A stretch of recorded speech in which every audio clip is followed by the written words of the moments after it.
السلام علیکم ورحمۃ اللہ وبرکاتہ۔ بسم اللہ الرحمن الرحیم۔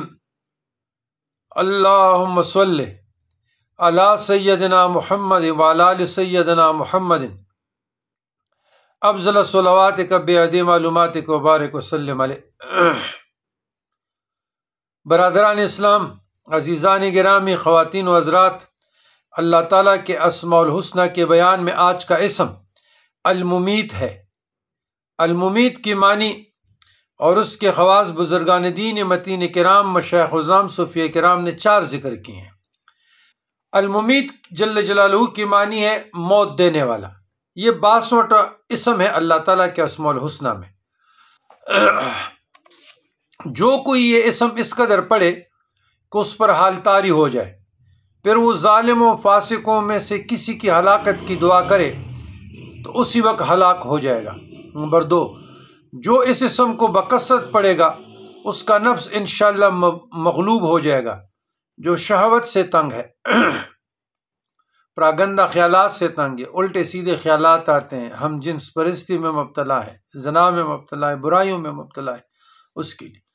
نمبر 3، جس کو اسراف کی عادت ہو یا اس کا نفس عبادت پر آمادہ نہ ہو، وہ اس اسم کو بکثرت پڑھے۔ اس کا ایک طریقہ یہ ہے کہ سوتے وقت سینے پر ہاتھ رکھ کر الممیت پڑھتے پڑھتے سو جائے تو انشاءاللہ اس کا نفس مطیع ہوگا، فرمان بردار ہوگا اور عبادات کی طرف آ جائے گا۔ لذت اور شوق اس کو عطا ہوگی۔ نمبر 4، جو اس اسم کو 7 بار پڑھ کر دم کرے گا انشاءاللہ اس پر جادو اثر نہیں کرے گا۔ اب میں 4 اسم کو یہاں اکٹھے کر لیتا ہوں، اور یہ ایک بہت بڑے عالم ربانی، عارف باللہ،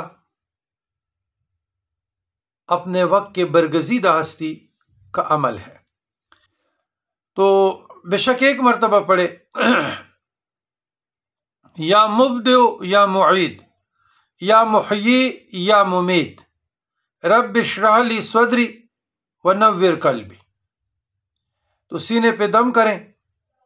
انشاءاللہ تعالی 4 اسماء کے جو خواص ہے، جو ان کی فیوزات ہے، برکات ہے، ان کے فضائل ہیں، اور علماء کرام نے مشائخ عظام کے تجربات میں آ چکے ہیں، اور پھر انہوں نے تعلیم فرمائے ہیں، کتابوں میں لکھے ہیں، سینہ بسینہ لوگوں کو تعلیم فرمائے ہیں، جس طرح ہمیں پہنچے ہیں، تو انشاءاللہ تعالی ان کی فیوزات اور برکات سے آپ بھی اپنا وافر حصہ اخذ کریں گے، یقین کامل کے ساتھ، شوق کے ساتھ، جذبے کے ساتھ، عقیدہ راسخہ کے ساتھ آپ اس کو قبول کریں، اس ہدیہ کو، اور پڑھنے پہ یعنی علم پہ عمل مشکل ہے تو آپ اپنے عمل میں رائے، فکر آخرت کے لیے، دنیا اور اخروی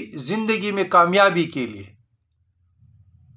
تو انشاءاللہ بزرگان دین کی فیوزات و برکات سے آپ محروم نہیں رہیں گے، لیکن عقیدہ راسخ ہونا شرط ہے، ذوق بھی ہونا چاہیے، شوق بھی ہونا چاہیے، اور جھوٹ، حسد، بغض اور ان سے توبہ کرنا چاہیے، تو پھر انشاءاللہ ان اسماء کے برکات یا ان کے جو فیوزات ہے یا ان کے جو اثرات ہے آپ پہ مرتب ہوں گے، آپ کو خود روز روشن کی طرح، اس روشنی کی طرح نظر آئے گا۔